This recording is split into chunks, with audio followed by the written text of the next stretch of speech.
South public school and college Jessore সেনানিবাসে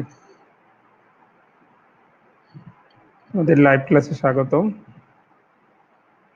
তো গত পঞ্চম অধ্যায়ে প্রথম ক্লাসে আমরা বলেছিলাম যে দ্বিতীয় ক্লাসটি হবে অনুবাদক প্রোগ্রাম নিয়ে। তো সেই লক্ষ্য নিয়ে আজকে আমরা ক্লাস শুরু করতে যাচ্ছি। আমি উপস্থাপনায় আছি কৃষ্ণপ্রসাদ সাহা, আইসিটি প্রভাষক, south public school and college. তো কথা না বাড়িয়ে শুরু করা যাক। একটা ছবি খেয়াল করো যে এখানে কি দেখা যাচ্ছে, যে একটা মেশিন আছে আর একটা ছাত্র আছে। ছাত্র কথা বলছে ইংরেজিতে, PRINT অর্থাৎ প্রিন্ট, SCAN অর্থাৎ স্ক্যান। আর মেশিন বুঝে নিচ্ছে 0111 001110। মধ্যবর্তী স্থানে একটা প্রোগ্রাম আছে, তার নাম হলো ট্রান্সলেটর প্রোগ্রাম, বা বাংলায় যদি বলি সেটা হলো অনুবাদক প্রোগ্রাম। তোমরা জানো প্রধানমন্ত্রী দেশে গিয়ে যদি জাপানে যায়, জাপানি ভাষা বোঝা মুশকিল, তাই জন্য একজন অনুবাদক সাথে নিয়ে যান। একইভাবে কম্পিউটারে যখন আমরা উচ্চতর ভাষায় প্রোগ্রাম লিখি বা যেটা মেশিন ভাষায় নয় এমন ভাষায় লিখি, তাহলে তাকে অনুবাদ করে দিতে হয়। তাহলে বুঝতে পারছো যে আজকে আমরা কি পড়তে যাচ্ছি। আজকে আমরা পড়বো অনুবাদক প্রোগ্রাম। তো আজকে আমরা কি কি যা শিখতে পারবো, অনুবাদক প্রোগ্রাম কি, ইন্টারপ্রেটার বলতে বা অনুবাদক প্রোগ্রামের যে শ্রেণী বিভাগগুলো আছে সেগুলো সম্বন্ধে জানতে পারবো এবং তুলনা করতে পারবো। বিভিন্ন প্রকার অনুবাদক প্রোগ্রামের তুলনা করা শিখতে পারবো। একটা ছবি দেখি আবার। INCF, MOVF, ADLDC, এগুলো আমাদের সংকেত দিয়ে লেখা। CUNT, কাউন্ট, রিটার্ন, অর্থাৎ আমাদের ভাষার কাছাকাছি ইংরেজিতে লেখা সংকেত কিছু। সেটাকে যদি অনুবাদ করা যায় তাহলে এরকম 01 হবে। কতগুলো 0 এবং 1 ছাড়া আর কিছুই দেখা যাচ্ছে না। তাহলে অর্থাৎ এখানে কি ঘটছে আমরা কি বলতে পারবো, উত্তরটা কি হবে? অর্থাৎ উচ্চতর ভাষায় লিখিত প্রোগ্রামকে বা এক ভাষায় লিখিত প্রোগ্রামকে অন্য ভাষায় রূপান্তর করা হচ্ছে। এই রূপান্তরটা কে করছে সেটাকে বলা হচ্ছে অনুবাদক প্রোগ্রাম। তাহলে আমরা সংজ্ঞাটা লিখি, অনুবাদক প্রোগ্রাম কাকে বলে। মেশিন ভাষায় লেখা প্রোগ্রামকে বলা হয় অবজেক্ট প্রোগ্রাম, 0 এবং 1 দেওয়া লেখা হয়। এবং অন্য যে কোনো ভাষায় লেখা প্রোগ্রামকে বলা হয় উৎস প্রোগ্রাম। তাহলে আমরা সংজ্ঞাটা কি হবে অনুবাদকের? যে প্রোগ্রামের সাহায্যে উৎস বা সোর্স প্রোগ্রামকে বস্তু প্রোগ্রামে পরিণত করা হয় তাকে অনুবাদক প্রোগ্রাম বলে। আবার বলছি, উৎস যে প্রোগ্রামের সাহায্যে উৎস প্রোগ্রামকে বস্তু প্রোগ্রাম বা অবজেক্ট প্রোগ্রামে পরিণত করা হয় তাকে অনুবাদক প্রোগ্রাম বলে। কম্পিউটার মেশিন ভাষা ছাড়া অন্য কোনো ভাষা বুঝতেই পারে না।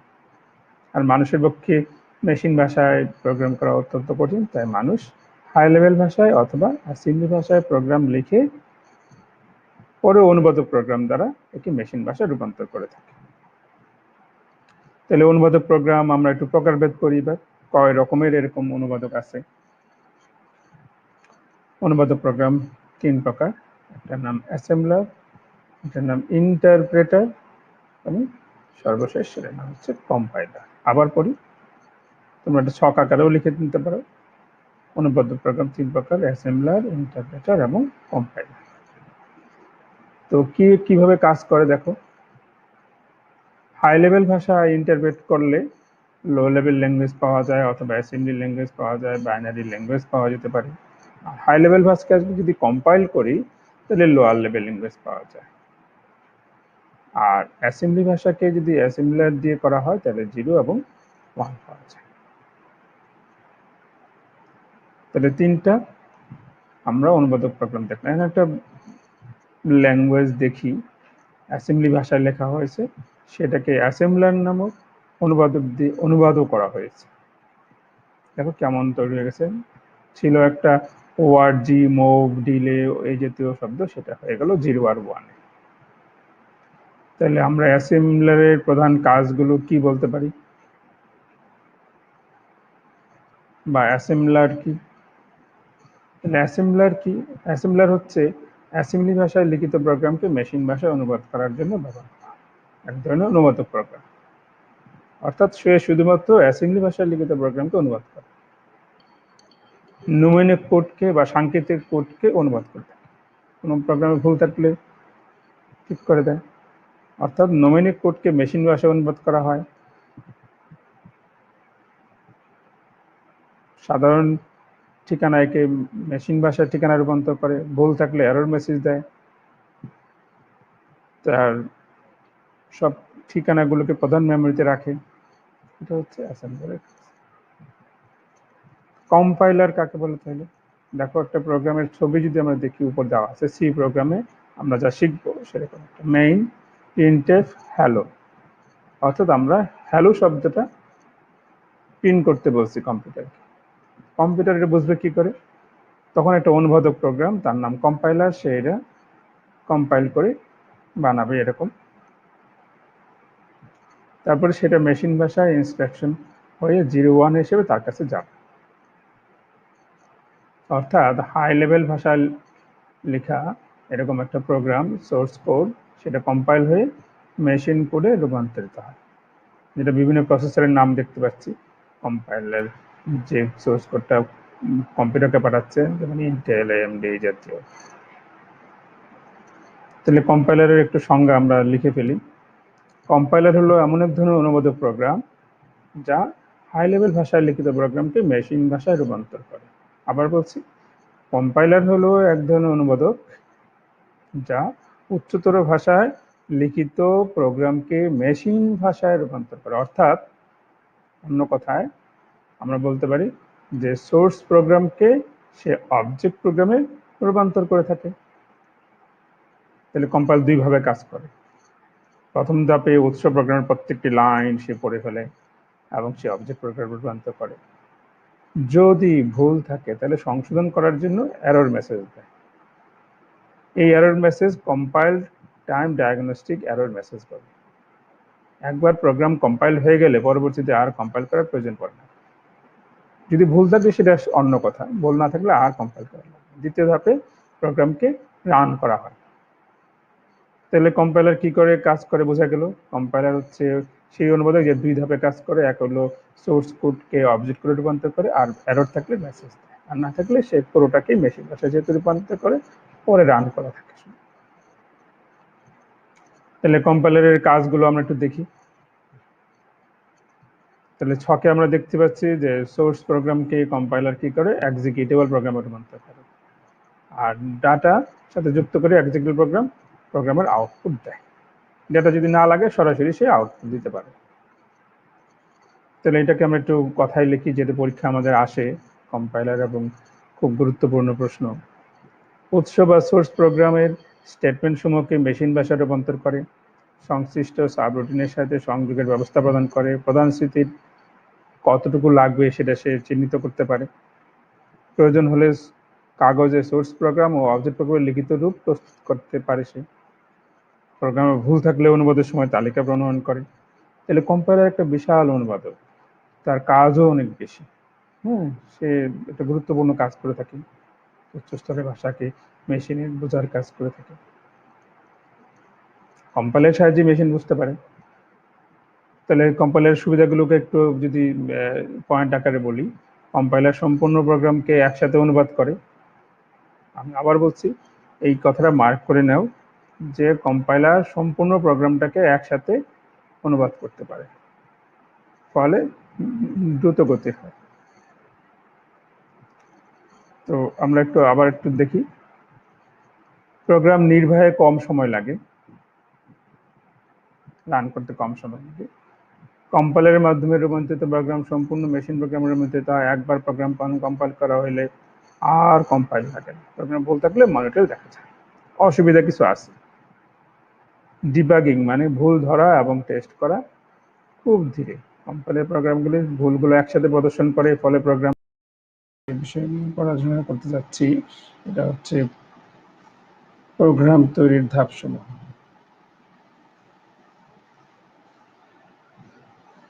তো উপস্থাপনায় আমি কৃষ্ণ প্রসাদ সাহা, তোমাদের আইসিটি টিচার।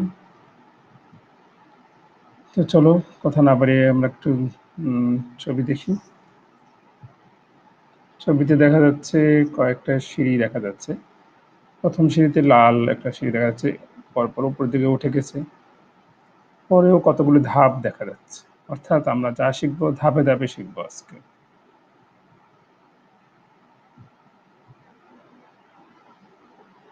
তাহলে আজকে আমরা যা শিখবো সেটাকে আমরা যদি খাতায় লিখে নিই, সেটা হচ্ছে প্রোগ্রাম তৈরির ধাপ সমূহ। আবার বলছি, প্রোগ্রাম তৈরির ধাপ সমূহ। তো এটা শিখলে আমরা কি কি বিষয়ে জ্ঞান অর্জন করতে পারবো? প্রোগ্রামের ইনপুট কি, আউটপুট কি, প্রোগ্রামে কত ধরনের ভুল হয় প্রোগ্রাম তৈরি করতে গেলে, কিভাবে প্রোগ্রাম তৈরি করতে হয়, আর ধাপসমূহ বিশ্লেষণ করতে পারবো। আমরা গত ক্লাসে পড়েছিলাম প্রোগ্রাম কাকে বলে। তো সেটা যদি মনে থাকে, আমরা দেখো এরকমই ছিল, কম্পিউটারের মাধ্যমে কোনো সমস্যা সমাধানের জন্য প্রয়োজনীয় নির্দেশমালার সমষ্টিকে বলা হয় প্রোগ্রাম। তো মানে হচ্ছে যে সমস্যা সমাধান করব কম্পিউটারের মাধ্যমে, আর নির্দেশ দিব যে সেই নির্দেশগুলোর সমষ্টি হচ্ছে প্রোগ্রাম। তাহলে আমরা দেখি একটা প্রোগ্রামের বেসিক পার্ট কি কি। তো একটা হচ্ছে যে ইনপুট, কিছু একটা ইনপুট তো দিতে হয় প্রোগ্রামে। ইনপুট দিলে আউটপুটও পাওয়া যাবে, কিন্তু এর আগেও একটা অংশ আছে, সেটা হলো প্রসেস। অর্থাৎ একটা প্রোগ্রামের তিনটা মৌলিক অংশ থাকবে, প্রোগ্রাম যত ছোটই হোক আর যত বড় থাকে। এই তিনটে অংশের বাইরে আরো অংশ থাকতে পারে, কিন্তু এই তিনটে অংশকে বাদ দিয়ে নয়। তাহলে ইনপুট কাকে বলবো? ফলাফল লাভের উদ্দেশ্যে কম্পিউটারকে যে সমস্ত ডেটা বা ইনস্ট্রাকশন দেওয়া হয় তা হলো ইনপুট। মানে তিনটে অংশ অবশ্যই খাতায় লিখে নিবি। এরপর আসে প্রসেস কাকে বলবো? প্রদত্ত ডাটাকে, যে ডাটাগুলো দেওয়া হবে সেগুলো ইনস্ট্রাকশন বা নির্দেশ অনুযায়ী প্রক্রিয়া করা বা কাজে লাগানো, সেটা হচ্ছে প্রসেসিং। আর আউটপুট কি?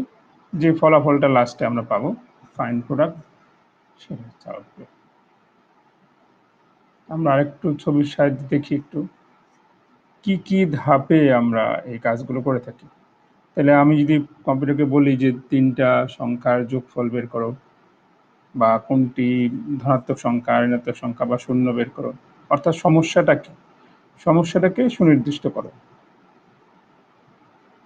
এরপর থাকবে সমস্যা বিশ্লেষণ করা, তথ্য উপাত্তের সাহায্যে সমস্যাটা কি ধরনের সমস্যা, এটা কি জোড় সংখ্যা না বিজোড় সংখ্যা, এটা কি ভগ্নাংশ সংখ্যা না পূর্ণ সংখ্যা, এই জাতীয়, যে কি বর্গমূল আছে না নেই।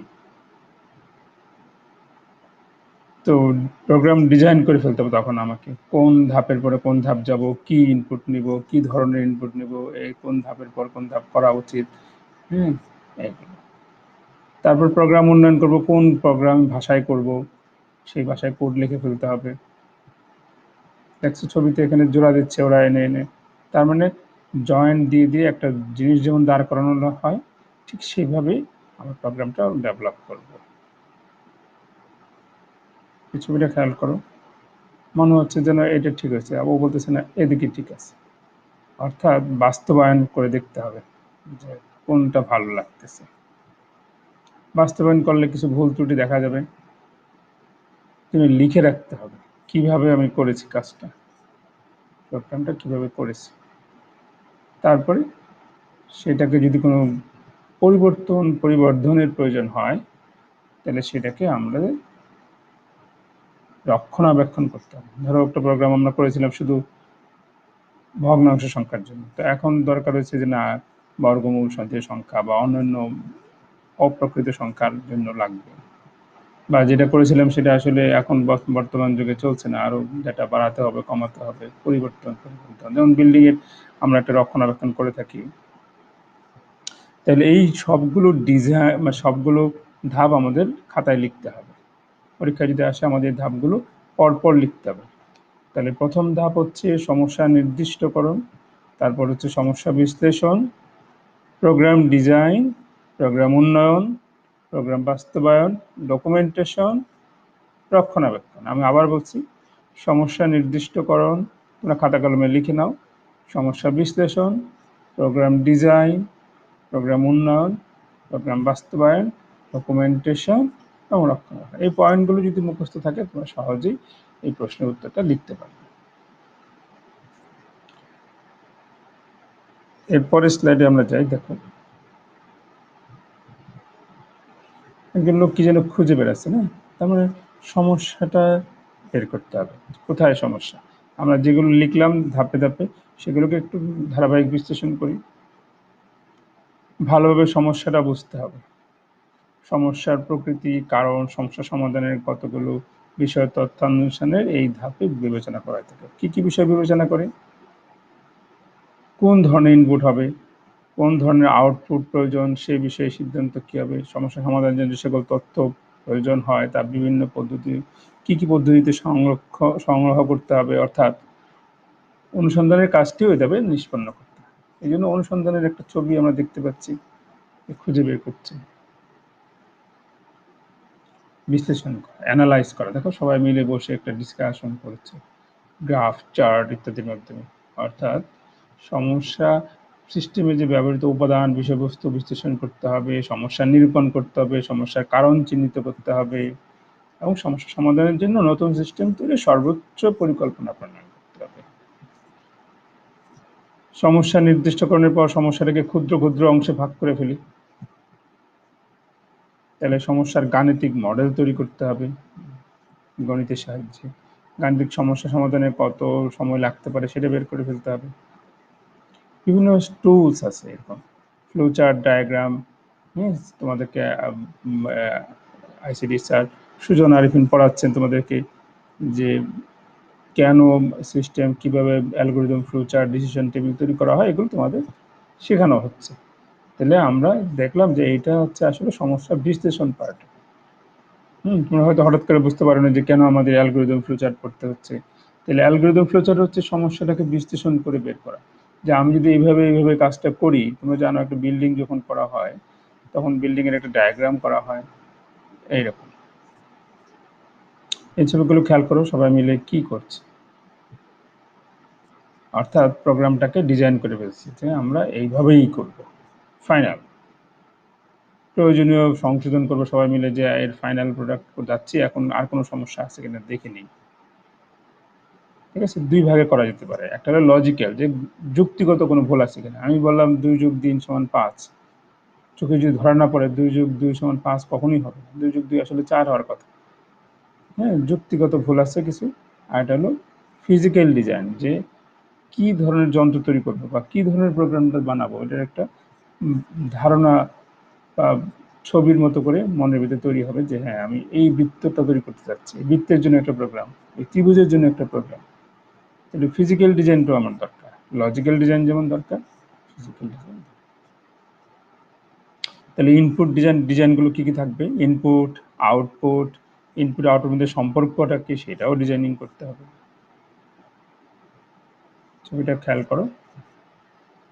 এবার হচ্ছে বিল্ডিং তৈরি করে ফেলবো, যেমন ইট দিয়ে, ইটের পর ইট দিয়ে তৈরি করে ফেলা হয়, ঠিক সেরকম অ্যালগোরিদম ফ্লোচার্টকে কোনো একটি উচ্চতর প্রোগ্রামিং ভাষায় লিখতে হবে এখন, মানে একদম ফাইনাল।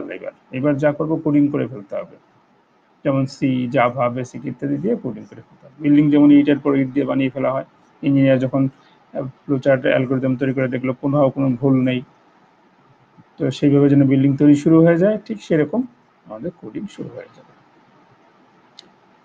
ধারাবাহিকতা থাকতে হবে। সিস্টেম উন্নয়নের জন্য একটা সমষ্টিগত কাজ, মানে সিঙ্গেল ওয়ার্ক না, এটা অনেকগুলো কাজ। সিস্টেম ব্যবহারকারী, সিস্টেম কারা বিশ্লেষণ করবে ইত্যাদি ঘনিষ্ঠ যোগাযোগ থাকতে হবে। কাদের জন্য প্রোগ্রাম সেটা ভাবতে হবে। তাহলে এবার দেখো বাস্তবায়ন, যেমন দেখো অনেকগুলো লোক বসে ডিজাইন করছে, কাজ করে যাচ্ছে। এরপর এটা একটা গেমিং সফটওয়্যার তৈরি করছে। তাহলে হার্ডওয়্যার ক্রয় থেকে শুরু করে সফটওয়্যার ইনস্টল কাজ বাস্তবায়নের মধ্যে পড়ে। বাস্তবায়ন অংশের দুটি গুরুত্বপূর্ণ কাজ, এগুলো সব হার্ডওয়্যারটা সব রেডি হয়ে গেল, সব প্রোগ্রামও তৈরি হয়ে গেল, এখন টেস্টিং করা। দেখো বাচ্চাগুলো একটা গেম তৈরি হচ্ছে, সেটাকে টেস্ট করতে দিয়েছে, গেমগুলো খেলবে, খেলে ওরা ভুল বের করবে। তাহলে ভুল ত্রুটি পরীক্ষা করা আর ভুল সংশোধন করা, ভুল পেলেই তো হবে না, ভুলটাকে সংশোধনও করতে হবে। এটাকে বলা হচ্ছে টেস্টিং অ্যান্ড ডিবাগিং। টেস্ট তো আমরা বুঝি, মোবাইল কোম্পানি যখন মোবাইল ফোন বাজারে ছাড়ে আগে টেস্ট করে কত উপর থেকে পড়ে যাবে, কত উপর থেকে পড়লে ভাঙবে না, কী ধরনের বডি ডিজাইন হলে, হ্যাঁ এই জন্য দেখো রাউন্ড ডিজাইন করে, কখনো স্কোয়ার ডিজাইন করে, কখনো হালকা করে, কখনো মেটাল বডি। ঠিক সেরকম আমাদের প্রোগ্রামের এরকম টেস্টিং করতে হবে। ভুল ত্রুটি, ব্যাকরণগত ভুল থাকতে পারে, নির্বাহজনিত ভুল থাকতে পারে। আর ডিবাগিং হচ্ছে ভুল ভুল থাকলে সেটা, এই যে ডিবাগ হচ্ছে বাগ মুক্ত করা। সিনটেক্স এরর থাকে, লজিক্যাল এরর থাকে, এই দুই ধরনের এরর হ্যান্ডলিং করতে হয়। আগে বলেছি ডকুমেন্টেশন মানে লিখে রাখা, প্রোগ্রামটা কিভাবে করলাম, মানে প্রোগ্রামের বর্ণনা, ফ্লো চার্ট, লিখিত প্রোগ্রাম, প্রয়োজনীয় কাজের তালিকা, ফলাফল, পরীক্ষা ইত্যাদি ইত্যাদি সমস্ত ধাপগুলো লিখে রাখতে হয়। এটা ভালো প্রোগ্রামের একটা ডকুমেন্টেশন একটা ভালো অংশ।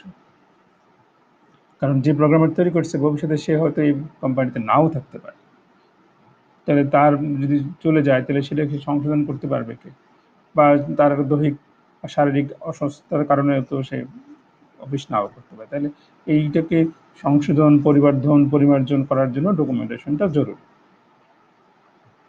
রক্ষণাবেক্ষণ, বিল্ডিংয়ে যেমন প্রতি বছর চুন সুরকি দিতে হয়, দেখো ওই যেখানে দেখাচ্ছে কম্পিউটার খুলে পরিষ্কার পরিচ্ছন্ন করছে, সে আবার লাগাচ্ছে। ডাক্তার যেমন আমাদের শরীরটাকে দেখে, পরীক্ষা করে কোথায় কি ত্রুটি হয়, সেরকম আমাদেরও প্রোগ্রামের বিভিন্ন অংশ পুঙ্খানুপুঙ্খরূপে রক্ষণাবেক্ষণ করতে হবে।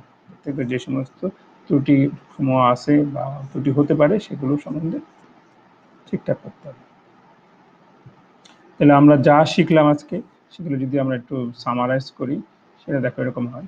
সমস্যাটাকে অনুসন্ধান করে বিশ্লেষণ করব, ডিজাইন করব, তারপর ডেভেলপ করব, বাস্তবায়ন করব, তারপর রক্ষণাবেক্ষণ। যদি কোথাও এগুলো ভুল থাকে আবার সমস্যা নিয়ে কাজ করতে হবে, নতুন সমস্যা আসলে সেই একই প্রক্রিয়ায় চলতে থাকবে। তাহলে এইভাবে আমরা একটা প্রোগ্রাম তৈরি করতে পারবো। ভালো প্রোগ্রামার হতে গেলে অবশ্যই এই তাত্ত্বিক বিষয়গুলো জানতে হবে। তাহলে আমরা একটু প্রশ্ন করি, তোমরা এতক্ষণ শুনেছ, কোন স্টেটমেন্টের পর সেমিকোলন না দিলে কি ধরনের ভুল হবে? সেমিকোলন বা চিহ্ন জাতীয় ভুল, এটা ব্যাকরণগত ভুল হতে পারে। তাহলে তোমরা দুইটা গ্রুপে বা যদি খাতায় লেখো এই দুইটা সমস্যা, যে সমস্যা বিশ্লেষণের ধাপসমূহ কি কি হবে, আর প্রোগ্রাম ডিজাইনে কোন কোন বিষয়কে গুরুত্ব দিতে হবে, এই দুইটা যদি নোট করে রাখো খাতায়। আর এই প্রশ্নগুলো জরুরি। বাগ কি, ডিবাগ কি? বাগ মানে হচ্ছে ভুল করা, ডিবাগ মানে ভুল মুক্ত করা। প্রোগ্রামের ব্যাকরণগত ভুল কি, কমা, দাঁড়ি, সেমিকোলন এগুলো না দিলে। আর রক্ষণাবেক্ষণ করা জরুরি কেন? তো তোমার বাস্তব জীবনে কোনো সমস্যা সমাধানের জন্য প্রোগ্রাম তৈরির ধাপ লিখে রাখতে পারো। যেমন একটা বিল্ডিং তৈরি করো, যেমন বাজারে হঠাৎ একদিন বাবা বললো যে আজকে তোকে বাজার করতে হবে, তাহলে এই সমস্যাগুলো কিভাবে সমাধান করবা, এটার একটা ধাপগুলো লিখে রাখতে পারো। তো সবাই আমার সাথে এতক্ষণ থাকার জন্য ধন্যবাদ। হ্যাঁ, আমাদের পরবর্তী ক্লাসে আমরা অ্যালগরিদম ফ্লো চার্টের বিষয়গুলো নিয়ে আলোচনা করব। সবাইকে আবারও শুভেচ্ছা জানিয়ে শেষ করছি।